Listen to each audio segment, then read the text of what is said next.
This is €1. The euro is the common currency of the European Union, but not all EU member states use the euro. The beginnings of the euro go back a long way. As early as in 1970, experts under the chairmanship of Pierre Werner, then Prime Minister of Luxembourg, proposed the European Monetary Union. But it took until 1979 for the European monetary system to actually enter into force. This monetary system led to fixed exchange rates between the currencies of most EU countries of the time.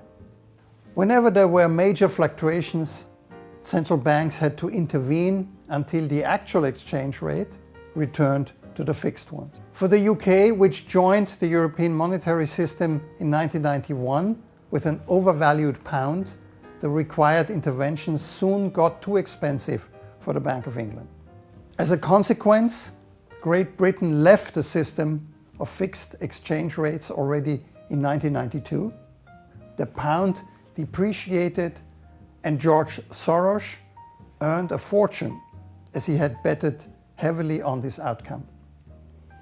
The other EU member states decided to create the monetary union, which is part of the Maastricht Treaty. This monetary union exists to date. By signing the Maastricht Treaty in 1992, EU member states agreed on the introduction of a common currency. To maintain the stability of the monetary union, the Maastricht Treaty defined a ceiling for the sovereign debt of the future Eurozone countries. In relation to the economic output of a country, the debts of a state should not exceed more than 60% of gross domestic product. New annual debt due to budget deficits is not permitted to be higher than 3% of gross domestic product. These are the two so-called Maastricht criteria. In 1998, the European Central Bank was created and the final exchange rates for the currencies of the future Eurozone countries were fixed. In 2002, everything was finally ready. Almost all EU states of the time gave up their national currencies. Only Sweden and Denmark retained their crowns and Great Britain kept the pound. After EU enlargement, the Eurozone also expanded. In 2007, Slovenia joined the euro area, and in 2008, Cyprus and Malta followed. In 2009, Slovakia joined, and in 2011, Estonia. Furthermore, the non-EU states, Kosovo and Montenegro, used the euro as their national currencies. In 2002, when the euro was introduced, the sovereign debt of a number of Eurozone countries exceeded the limits set in the Maastricht Treaty. And in the years that followed, most Eurozone countries, including Germany and Austria, breached either one or both of the Maastricht criteria. Nonetheless, initially the new currency was a great success. Exchange commissions were eliminated, businesses no longer had to fear exchange rate fluctuation within Europe, trade between the EU countries increased.